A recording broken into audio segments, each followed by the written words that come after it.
Hey, you guys, Erin here. I am back with another moon update for you. Today, I'm going to be talking about this new moon we have coming up here on Friday, February 9th. It peaks at 2:59 p.m. Pacific time, and this is taking place in the sign of Aquarius, 20 degrees Aquarius.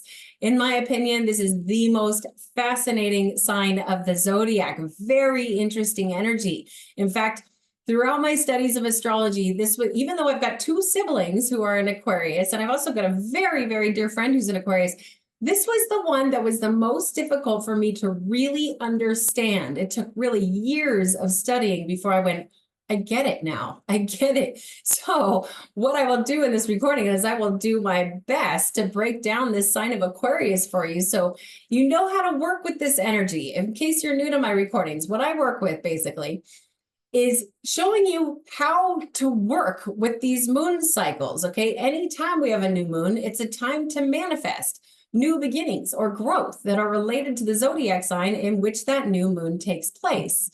And approximately 6 months from now, we'll have a full moon in that sign of Aquarius. That would be the peak of that growth cycle. Okay, so what I've been doing for so many years now is pulling out my journal, writing down the growth that I want to experience. It's related to that zodiac sign.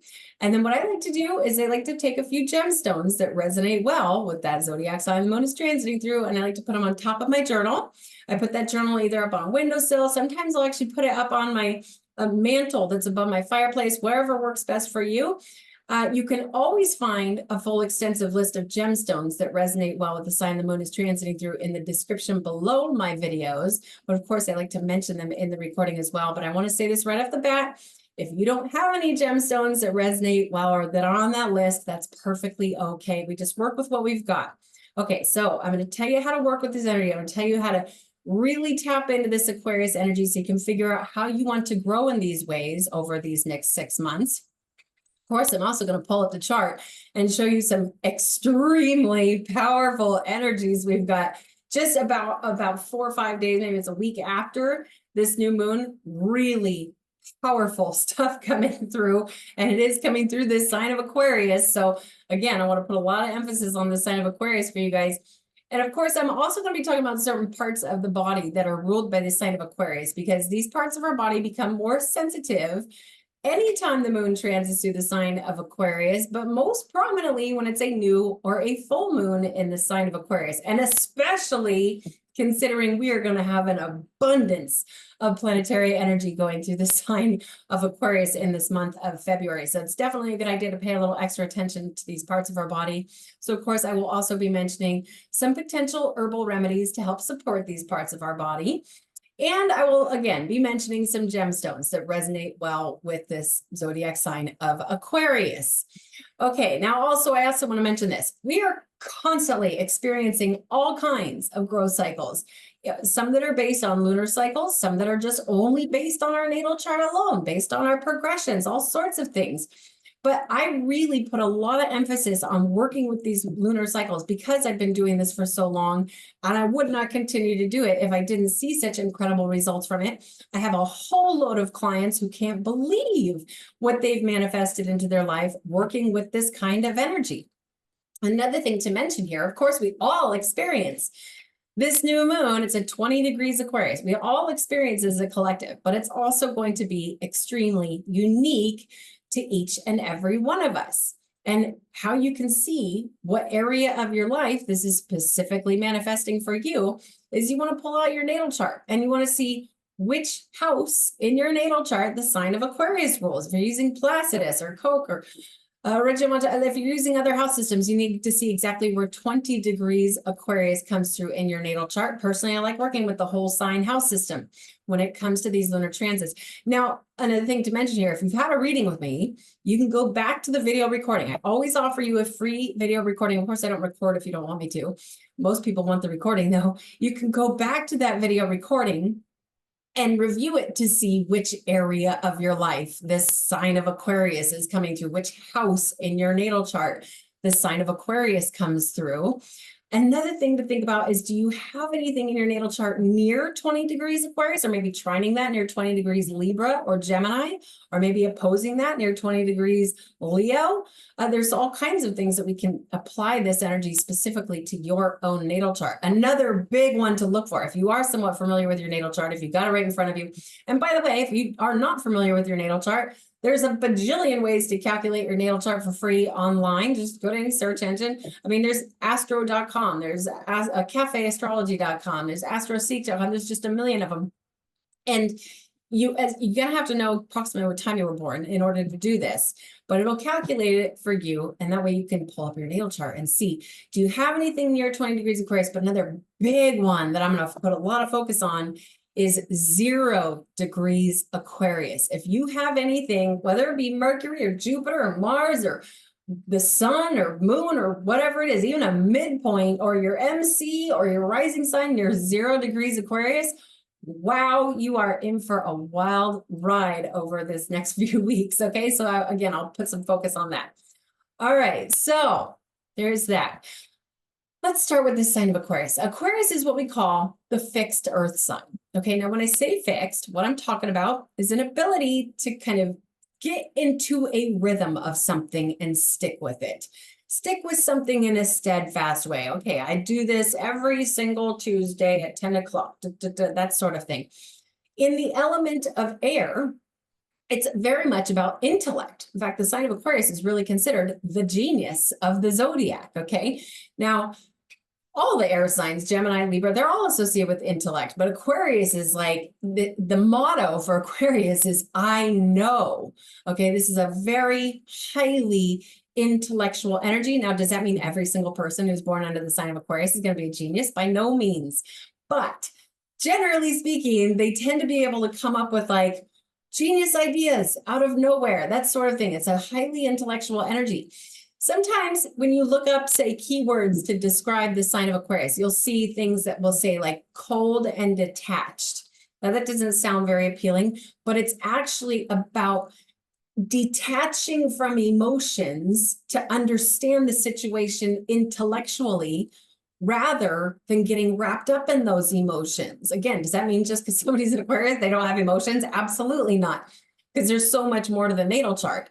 But this sign of Aquarius in and of itself, in fact, okay, the sign of Aquarius, it's ruled by Uranus and Saturn. Let's start with Uranus. Okay, so Uranus, up in the sky, Uranus influences things that are revolutionary. Okay, Uranus wants revolutionary changes. Uranus has rulership over technology, over electricity. Uranus is a very kind of like spasmodic energy, very zzz. In fact, a lot of times when people got a heavy dose of Aquarius energy in their natal chart, they'll get like weird muscle spasms or that sort of thing, unexplained, undiagnosable things that go on. And that's Uranus coming through that sign of Aquarius as one of its rulers. And Uranus is very, again, like a genius energy. Now, the Saturnian influence, Saturn's really like the traditional ancient ruler for this sign of Aquarius. That has a lot to do with the cold and detached. Saturn is a very cold and astringent energy, but it also can play a role in that being kind of structured. Again, doing everything Tuesday, doing that same thing at 10 o'clock every Tuesday, that sort of thing. It's very Saturnian energy. Okay, but this, again, it's like the combination of Saturn and Uranus. It's a fairly grounded, well, in some ways grounded. No, I shouldn't even use that word grounded to describe Aquarius. And what I mean by that is it's this energy that can be consistent with things and be good at doing the earthly responsibilities, but at the same time, it's kind of up in the air, like picking up signals, okay? In fact, this is a highly, highly intuitive energy, which is interesting because in astrology, when we think of like psychic or intuitive stuff, we think of generally the sign of Pisces or the sign of Scorpio, sometimes the sign of Cancer, the water signs. But Aquarius is also highly intuitive, but it's the water signs, it's through feelings, it's through emotions, like, oh, I feel this uncomfortable feeling right now. Aquarius is more like little unseen antennas picking things up. And the motto is, I know. It's like picking up signals through unseen forces. That's why it's, in part, that's why it's so intuitive. Okay, again, like the genius of the zodiac, coming up with ideas that nobody thought of before. A lot of inventors throughout the last thousands of years, a lot of inventors have had, say, their sun in Aquarius or their Mercury in Aquarius or Aquarius rising or even moon in Aquarius, that sort of thing. Okay, I'm kind of getting sidetracked because, again, this is a very dynamic energy, the sign of Aquarius. It's the water bearer. Okay, the water bearer. And of course, a lot of people think that the sign of Aquarius is a water sign because of its name and it being represented by the water bearer. But actually, again, it's an air sign. But what the water bearer does, okay, again, in astrology, the water signs, Cancer, Scorpio, Pisces, those are the most emotional signs of the zodiac. Water is very strongly associated with emotions in astrology, okay? Well, what the water bearer does is he got the water and he detaches, again, that word detached is very strongly associated with Aquarius, detaches the emotions from the water, turns the water into pure information, and then pours the water out. Okay, water is always going to find its level and distribute evenly, like for all of humanity. You can think about this, the water bearer pouring the water out, it's all distributing evenly for all of humanity, but it's information. You know, we're going into this age of Aquarius, right? That's in part why we are getting flooded with information, mostly through technology, okay? The sign of Aquarius, it's about that. It's about sharing the information for intellect. And again, trying to detach from the emotional stuff to understand the lesson from the experience. Okay, so let's see here. We talked about this. It's ruled by Saturn and Uranus. The motto is I know, represented by the water bearer. Highly, highly intellectual energy. Oh, the humanitarian. As I mentioned, the water bearer that pours the water out for all of humanity. This is the sign of humanitarianism. Okay, it's the sign that's like, does things in groups to kind of help bring the hopes and dreams into fruition. It's like this sign of networking with other people. It's an extremely friendly energy. Okay, it's all about friends. Again, does that mean that every single person who's Aquarius is going to want to connect with other people and be sociable and that sort of thing? Absolutely not. But a lot of them are. I know that my two siblings are very much about the networking with the people and doing all kinds of things in group. And here I was, Pisces of the family that was like, I don't even want to have birthday parties. I didn't want to be the socialite. But the Aquarius people tend to do very good in like a tribe.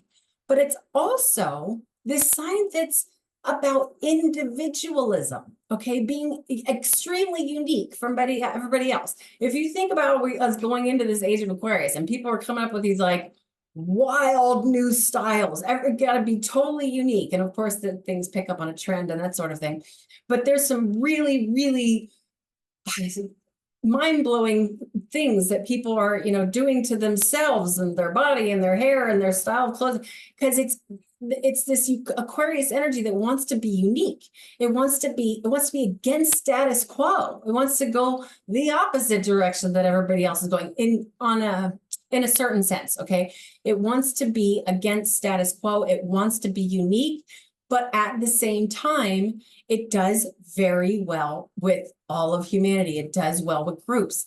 I think about this all the time. The sign of Aquarius, again, this was definitely the hardest sign for me to really wrap my head around. And then once I really started studying traditional ancient astrology, that's really when I was like, oh, now I get it. Okay. But the modern astrology, it just doesn't, I'm nothing against modern astrology, but really understanding the traditional stuff about this sign of Aquarius is what helped me understand the way this energy works and why it's so electrical and that sort of thing. Okay, I got sidetracked again.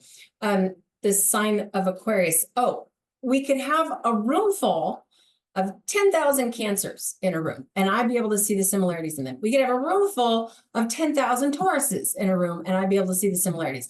10,000 Pisces, 10,000 whatever it is, Aries, 10,000 Virgos. I could see the similarities with all these zodiac signs together. But the sign of Aquarius, you put 10,000 Aquariuses in a room, and everybody's totally different. Everybody's totally unique. And honestly, this is every time I can't figure out, because throughout my career here, a lot of people will say to me, you know, oh, can you guess my zodiac sign? And if I can't figure it out, if I'm sitting there going, well, no, it's not that. Nope, not that one. Nope, it's not an earth sign. Nope, nope, not a water sign. If I can't figure it out, more than likely it's an Aquarius, because this is such a unique energy. It's happened so many times. That's the only reason I've been able to finally nail down this Aquarius energy, is because it's just this very unique energy. I happen to be very, especially once I really started to understand this energy, I'm very drawn by it. I'm very, very intrigued by it. Okay, so enough of that.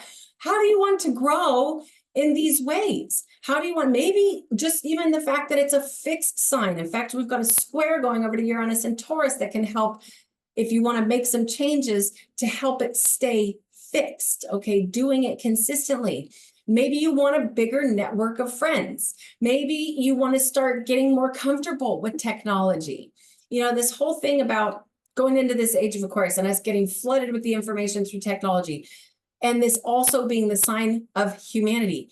It's like this age of transhumanism, the age of AI, connecting with the, you know, the computers, connecting with technology as a human, that sort of thing. Personally, I'm not on that boat.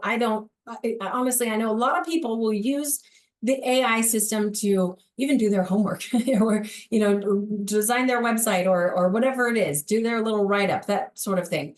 They'll use the AI. I personally don't. I like my own brain to be stimulated. I like doing, even though sometimes it can be really, really tough work doing write-ups and that sort of thing. I prefer it that way. But this is that time. We're going into that. And this could be, I do recommend over these next 20 years specifically, everybody be very, very mindful about being grounded. Everybody be very, very mindful about touching your feet to earth, because we are going to this very electrical age of Aquarius. But at the same time, it's like there's no turning back. We can't make it stop. And so it is a good idea to get comfortable with technology. It is a good idea to get comfortable with using technology, at least to a certain degree, at least being able to keep up with things, the changes in the world. Certainly, you know, of course, some people will be okay if they don't, but it might be challenging moving forward in this world if you don't know how to use things like computers or you know, the iPhones or whatever it is, the smartphones, that sort of thing. So there's that. Maybe you want to get more familiar with using technology. Maybe you want to get more familiar with using technology safely. Maybe you want to become more intellectual. Maybe you want to learn how to detach from those emotions so that you can understand the lessons in an experience rather than getting wrapped up in these emotions. That's very Aquarius energy. Maybe you just want to be a little more unique. Maybe you want to, you know, come up with something that's a little more eclectic or something like that. It seems like a lot of Aquarius risings have a very, very unique style. I've got one client who I just adore so much. She's always got this wild pink hair and just she's very against status quo. She's very different than other members she's very different from just, you know, most people. So there's that. Maybe you want to become a little more unique. And again, or maybe you want to start networking with more people. Okay, so hopefully you guys got the gist of this Aquarius energy. Again, it's definitely one there's so many different little dynamics to it that it's difficult to fully wrap your head around. But how do you want to grow in any of those ways? All right, so there's that. Let's go ahead and pull up the chart here and start talking about some of these placements during this new moon. Okay, so for those of you who are new to my recordings, what I work with is geocentric Western astrology. So with that said, what we're looking at here is basically a snapshot of the tropical zodiac at the time of this new moon. With geocentric, it means we put Earth right here in the middle of this thing. Okay, now these little symbols right here are the symbols for the planets or the celestial bodies. Like this right here is the moon, and this right here is the sun. This right here is Saturn. This right here is Neptune. And when we go in the wheel a little ways, these guys are the symbols for the zodiac signs that all these things will be beaming through at the time of this new moon. All right, so for starters, let's start talking about this. Here's the sun, here's the moon. All right, so anytime we have a new moon, it means that the sun and the moon are in the exact same spot. That's what we can see here. The sun and the moon are both at 20 degrees. This right here is the glyph for the sign of Aquarius. 20 degrees Aquarius, and to be very specific, 41 minutes. Okay, now, but just to be clear here, so I understand some people really appreciate it when I help people understand how this works.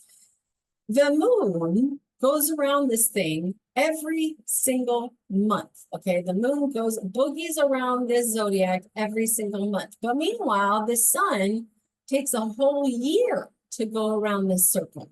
So with that said, the sun's going slower, the moon's going faster every single month, which the word month actually comes from the word moon.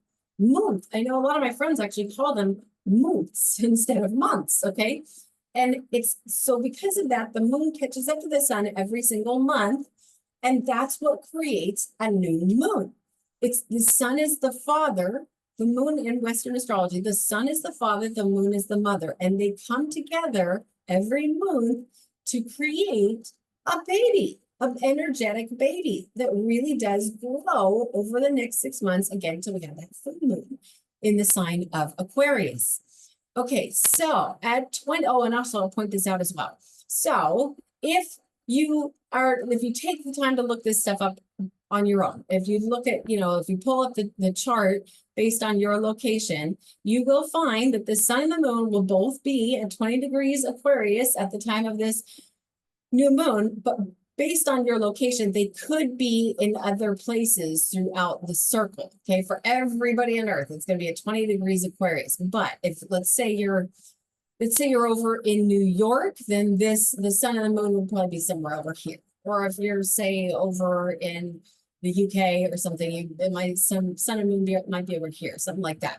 Okay, so just to be clear, the whole zodiac will be changing based on your location. All right, so 20 degrees Aquarius. This is in what we would call the third decan of this Aquarius energy, which actually gives it a little twist of Libra energy as well, which Libra is also a very charming and friendly energy. This new moon could very much be about friends. Okay, so there's that. Now, I'd say the strongest aspect coming off of this new moon is, okay, over here is Uranus. So we already talked about Uranus. Uranus is one of Aquarius's rulers and wants a revolutionary change. Okay, Uranus is the one that influences up in the sky. What Uranus does is he influences things like technology. He's like, that old way of doing things is not working anymore. We need something new. Technology is just constantly changing at such a rapid pace. That's very Uranus energy. In fact, that's very Aquarius energy as well. So here, where these red lines that go from here to here, those are approximately a 90-degree angle, and they're called a square.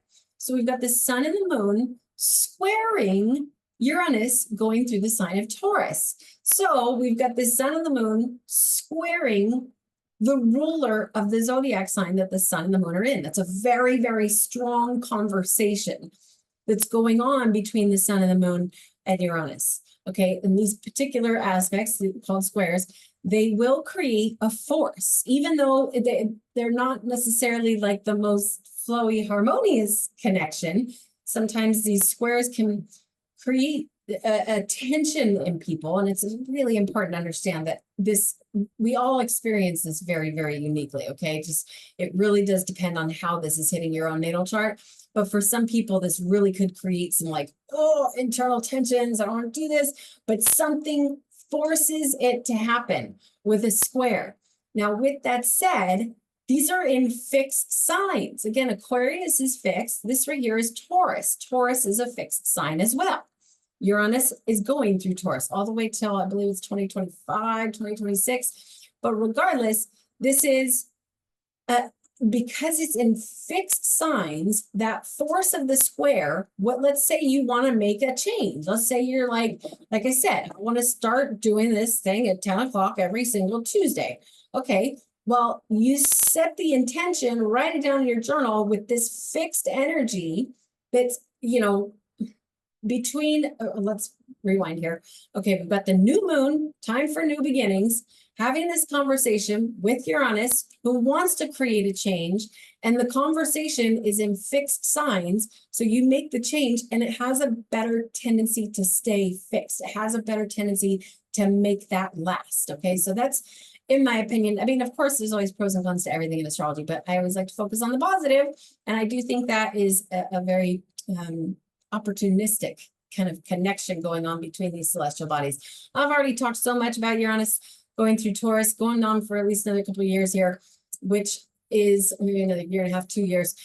That Uranus energy, again, is very abrupt. It's very changing. It's very spasmodic. And the sign of Taurus rules over money, rules over agriculture, rules over things that have to do with food. Okay, so very drastic changes going on involving our agriculture and our finances and the food, all sorts of things. Some good, some not so good. Okay, so there's that. Now what I really want to do is I want to focus here on Pluto for a moment. Where I move my mouse, there's Pluto. A lot of you probably heard that Pluto has moved into the sign of Aquarius. Again, okay? And what I mean by again is that Pluto moved into Aquarius last year, but then had to retrograde back into Capricorn. Now he's moved into Aquarius again. Now he's going to, later on this year, retrograde back into Capricorn one more time. And then finally, I think it's either that late November this year or early December, that Pluto finally moves into that sign of Aquarius for the next 20 years. Okay, that's a major transit. But because Pluto moves so slow, Pluto takes about 248 years to go around this thing. So it's a big deal when Pluto changes zodiac signs. That's why it's like Pluto is like the biggest hype in astrology right now because he changed the zodiac sign. Okay, so Pluto, what his job is, sometimes Pluto is referred to as the planet of power or the planet of extremes because Pluto is a very powerful energy. Okay, Pluto is the ruler of the underworld. Okay, in Greek mythology, Pluto is Hades. Pluto will expose the dark, ugly things to us. Pluto reveals things that the shadow world, and of course, we're always experiencing Pluto's energy. It's not like Pluto ever goes away, but whatever he's doing up in the sky, whatever zodiac sign he's going through, whatever aspects he's making, whatever something comes up and catches up to him, he could work with more force, depending on certain aspects, that sort of thing. And I'll tell you what, he is working with force right now because he's at 0 degrees. Anything, and it doesn't matter what zodiac sign it is, doesn't matter what celestial body it is, if it's at 0 degrees, it's the purest, most powerful form of that particular zodiac sign. Okay, so Pluto is working with extreme force right now. Pluto is, like if I go back to my original, the first astrology academy I went to, and if I look up, through my books, words to describe Pluto, it's like horrible, sewage, like just dark forces that make Pluto sound horrible. But I'm fascinated by Pluto. I totally am. I think Pluto is one that will reveal those dark things to us, reveal the shadow side so that we can understand it's there and rise above it, be empowered by it, be empowered by a situation that was ugly, okay? Especially in the sign of Aquarius. Again, Aquarius is like, I don't want to get wrapped up in emotions. I want to focus on the intellectual stuff. And I need to make myself very clear. I can't remember if I already said this or not. But just because somebody's an Aquarius doesn't mean they don't feel emotions. Okay, I actually know some very emotional Aquariuses because it just depends on where their moon is or the other things that are going on in their chart. But the sign of Aquarius in and of itself is like, no, I don't want to feel the emotions. I want to make sense of this thing. Okay, so Pluto, ruler of the underworld, going through the sign that wants to be logical, wants to be intellectual, and working with extreme force at 0 degrees. Now, what's important to understand is that when anything up in the sky comes up and conjoins, or like comes up and is in the same spot as any other celestial body, they want to blend together and work as one. Okay, it's called a conjunction. They want to blend together and become one energy instead of two independent energies. Okay, so just 4 days before this new moon, this right here is Mercury. Mercury will be exactly conjunct Pluto. Okay, that's on February 5th. Now, Mercury is exalted in the sign of Aquarius. First of all, Mercury works with his greatest strength in the sign of Aquarius. Mercury is the ruler of our mind and our mental function and our communication skills. I mean, if you just think about that, of course, Aquarius is exalted. And I understand there's some debate in Vedic astrology. Mercury is considered exalted in the sign of Virgo, which I understand that as well. But in modern astrology, Mercury's more considered exalted in Aquarius. That makes perfect sense to me because Aquarius is the genius of the zodiac and Mercury is the ruler of our nervous system and our mental function and that sort of thing. Okay, so the ruler of our nervous system and our mind, okay, comes up and is in the exact same spot as Pluto. Woo, that's powerful energy. This is what, if you have anything in your natal chart near 0 degrees Aquarius, that it's almost like going deep, might even be able to say things that you've wanted to say for so long. Pluto will go down deep inside and bring it back out. And Mercury's like, let's get this out. Let's communicate it. It just hits the nervous system really hard. Now, for some people, this is extremely powerful. For some people, they might not even notice. If you don't have anything near or anything that's going to activate this, then it's not that big of a deal. I mean, it is a big deal. It's a big deal for the whole collective, but for some people, it's just going to be very, very powerful. Even if you've never seen your natal chart before, I strongly encourage you to look it up. Again, you're going to have to know approximately what time you were born to really finely tune it. But even if you don't know what time you were born, you'd still, for the most part, be able to see if you have anything, any planet, whatever it is, near 0 degrees Aquarius, because that is strong energy coming through there. In fact, it could even be, say, opposing that near 0 degrees Leo, or maybe even trining that near 0 degrees Libra or 0 degrees Gemini. There's so many things that this could be really activating in your chart. Okay, so there's that. Now, the next big one is on February 13th, the day before Valentine's Day. And I know a lot of people celebrate Valentine's Day anymore. And you know what? I kind of have to say more power to you because it's a little bit of a commercial holiday, in my opinion. But it's a romantic day for some people, right? Well, just the day before Valentine's Day, on February 13th, Mars comes up and joins Pluto. Woo! Okay, so Mars is the ruler of our adrenal glands and our aggression and our muscles and our sex drive. Mars is the planet of war, right? Mars, and I don't want to make Mars sound bad. We absolutely we need all of these things. We need everything. That's what makes everything make sense down here. But Mars in and of himself is a very, very aggressive energy. And so just, I guess it'll be about 4 days after this new moon, Mars comes up and joins with Pluto, the ruler of the underworld, at 0 degrees Aquarius.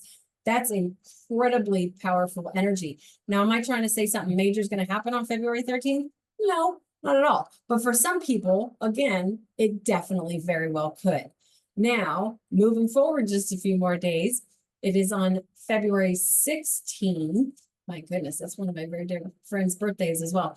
Venus will come up and join Pluto at 0 degrees. Mercury and Mars will have moved along a little way, but Venus, the influencer of love and beauty and harmony and all things that are lovely, that's Venus's influence. She's going to come up and join with Pluto at 0 degrees Aquarius, the ruler of the underworld. So this is really, really intense and powerful stuff that's coming through here. And let me just digress a moment here.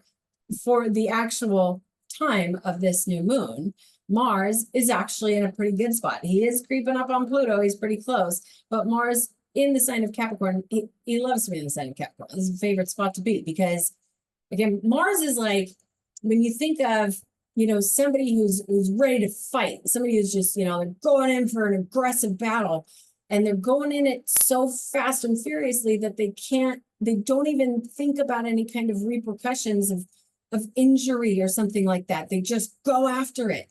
Well, that's Mars. But in the sign of Capricorn, Mars can't really do that because Capricorn says slow and steady with structure. We need to be strategic about going into battle, Mars. Okay, so that's Mars is actually in a good spot for this particular on the day of this new moon, but then again, like the few days after or whatever, it's like, whoa, it's really powerful.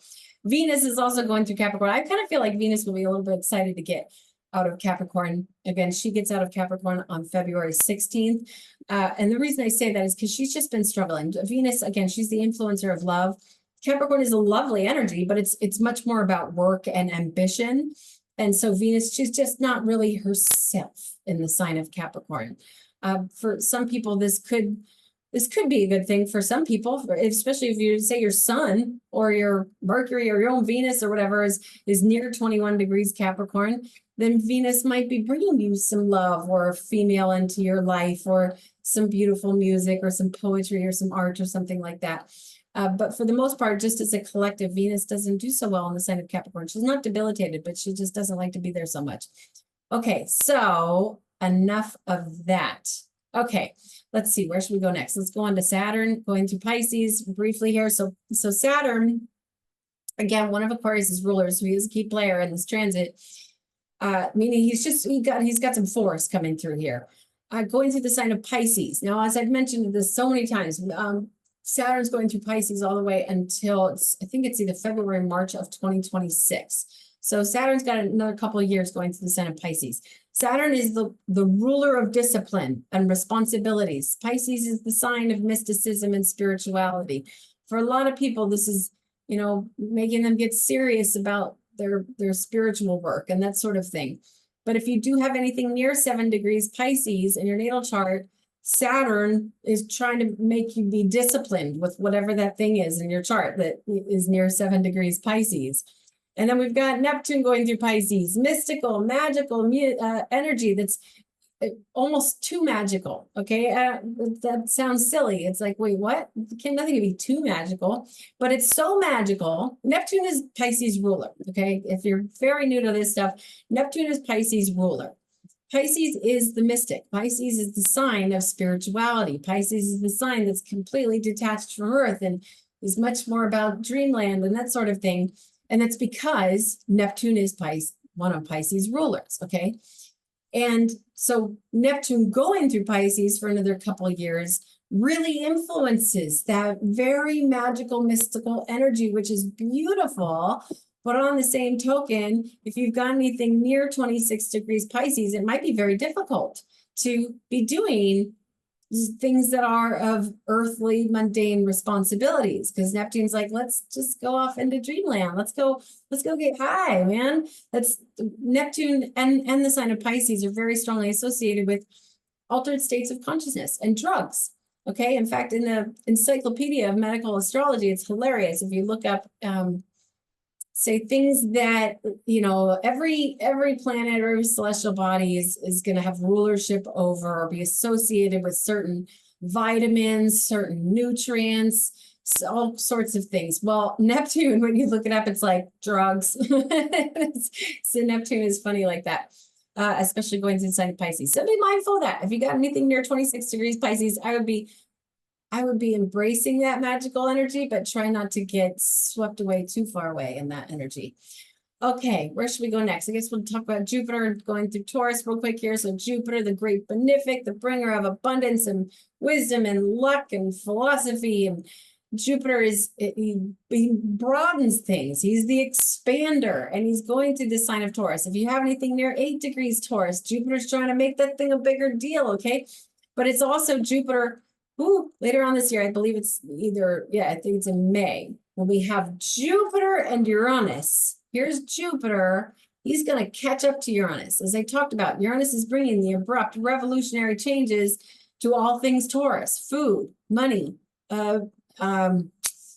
our agricultural systems, okay? And then Jupiter is going to catch up to Uranus and go, okay, now we're going to even have more changes going on involving these things. I think there's going to be some changes, even more changes involving our financial systems with Jupiter going through Pisces. But for some people, this could be bringing some really wonderful luck.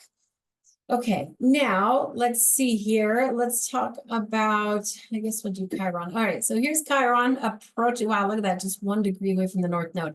So Chiron is the wounded healer. Okay, Chiron wants us to heal from our wounds, especially if they're, from past lives or early childhood stuff that we didn't even realize created some sort of a wound from our early childhood, and then something triggers it in later on in life, like, holy smokes. I remember that time my father was ignoring me or something like that. And that really did trigger something, and now I need to heal from that wound. That's Chiron's influence. And going to the sign of Aries, the warrior of the zodiac, the sign of self. Chiron's like, let's heal those wounds, ourself. Now, does that mean that you shouldn't be asking for help from others to heal yourself? Absolutely not. But this does encourage that self-healing. And it's really strong because the North Node, this pump that pumps celestial energy in, is also going through the sign of Aries right next to Chiron. They're working together. It can be aggressive. It can certainly be aggressive. In fact, for some people, this might even be triggering those, like, oh my gosh, now all of a sudden I'm remembering this really incredible wound from childhood or whatever it is. It could be really, really strong. But overall, the journey is about healing those things. And now over here, we've got the South Node going to the sign of Libra. Okay, the sign of relationships and partnerships and harmony and beauty. And it's a very charming energy, the sign of Libra. And the South Node's draining that stuff out. In fact, the sign of Libra is the sign of justice. It's the scales, the sign that wants things to be fair.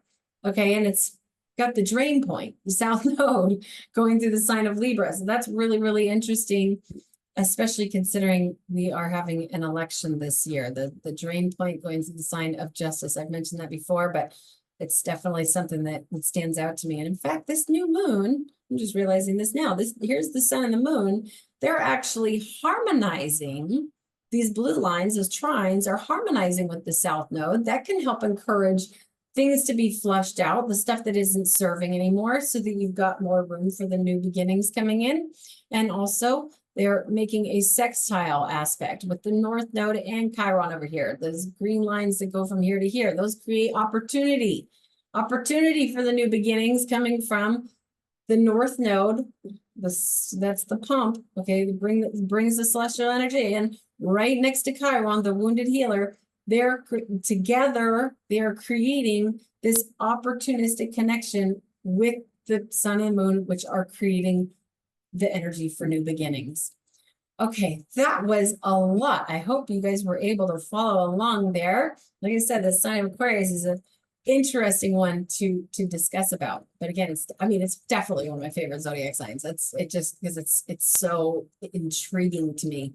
All right, so body parts. First of all, the sign of Aquarius rules the ankles and the calves. Okay, so we might want, in fact, I remember, what was it, last year we had a new moon in the sign of Aquarius with for everybody, and there was a lady who had something in her chart. I can't remember if it was sun or rising in the sign of Aquarius, and it was just hours before the new moon hit, or maybe it was a full moon. I can't remember very well, but this lady, she did some sort of a jump, and when she ended up breaking both of her ankles, right, as we're experiencing this abundance of Aquarius energy. So yes, ankles and calves. But so you might want to be a little mindful of that stuff, of your calves and your ankles, especially if you got a lot of Aquarius energy in your natal chart. You might find like some stagnant energy going on. You might find some stuff that's like, oh, like circulation that's stuck down in the calves and the ankles, that sort of thing. Some people will deal with swelling, or somebody who already has ankle problems might find that it just feels a little stronger, that sort of thing. Some people won't even notice anything, especially if you don't have anything in your chart that's being activated by this transit. But sign of Aquarius also rules some very important parts of our body that are not really talked about much. First of all, the sign of Aquarius rules not the blood, okay, but the sign of Aquarius actually rules things that would corrupt the blood, things that would poison the blood, things that would interrupt healthy blood flow. Okay, so that's something you might want to consider. Definitely a good idea to be keeping the blood clean, keeping the blood thing. We don't want things to be crossing over the blood-brain barrier when we're having this kind of transit. We don't ever want, well, unless it's, we just don't, we want to protect the blood-brain barrier. But also this sign of Aquarius rules what we describe as the electrical body. Okay, now some of you are going to know exactly what I'm talking about. Some of you are not going to have a clue as to what I'm talking about. But I'm talking really about the toroidal field, the thing that is unseen, okay, at least the most. It's like a donut that goes around us, okay? That's the thing that picks up all the astrological forces, okay? The electrical body. The sign of Aquarius rules that. It is definitely, in fact, going back to the very beginning, is when I said Aquarius is grounded. I was like, well, no, it's not really grounded. In some ways, like I said, the sign of Aquarius can be good at taking care of responsibilities. And I meant that by being grounded, but it's not grounded. It's highly, highly electrical, highly sensitive to things like I'm pointing on my device here, my computer, my camera, things that can emit electricity. That disrupts the electrical body. So it's definitely a good idea to be making sure we're staying grounded. In fact, one of my very favorite teachers, Judith Hill, you guys probably have me mention her 100 times, but she talks a lot about when it's a new or a full moon in the sign of Aquarius, you might want to steer clear from your devices because that electrical body is more sensitive. And as somebody who's been doing this for a long time and paying very close attention to this stuff, and as a sensitive person, even though I don't have any planets or anything in the sign of Aquarius, I do notice that I'm more drawn, like intrigued to use, say my phone or whatever as the moon's transits through the sign of Aquarius. But I do notice, I start to notice a little bit of a zapping of my arm if I'm holding my phone. That's my own experience, not suggesting everybody else is going to experience that, but that's just been my own. Okay, so definitely a good idea to protect these parts of our body. Now, with that said, let's start with nettles. Okay, nettles, which I'm really excited. This place I just moved into, there's a bunch of wild nettles growing right now, and I can't wait to harvest them. But nettles, which you can just buy nettle tea at any health food store, really, or if you have an herb shop in your area, it's always fun to go into herb shops. But nettles are so dense in minerals, okay, to help ground us out. That's what grounds electrical energy is minerals, okay? So nettles are very packed with minerals, definitely a good idea. Nettles are so good for so many different things. Okay, so there's that. Another one I was going to mention is Ginko Boba, which Ginko Boba can basically help a little bit with keeping the blood clean, but also it's like bringing oxygen to the blood and into the brain. Like I said, this is a highly intellectual energy where the brain's going, this is like picking up on all these things. Ginko Boba can be really good for that. And in fact, I want to give a little shout out to my friend Bobby Toombs here, who sent me this. This is his company's Ginko Boba. It's called Toombs Tonics. I will try and find a link to drop below in the description. If you're watching this, Bobby, nice. This is very good stuff here, the Ginko Boba. I noticed it. In fact, I almost made some right before this, but I ended up making a chai tea instead.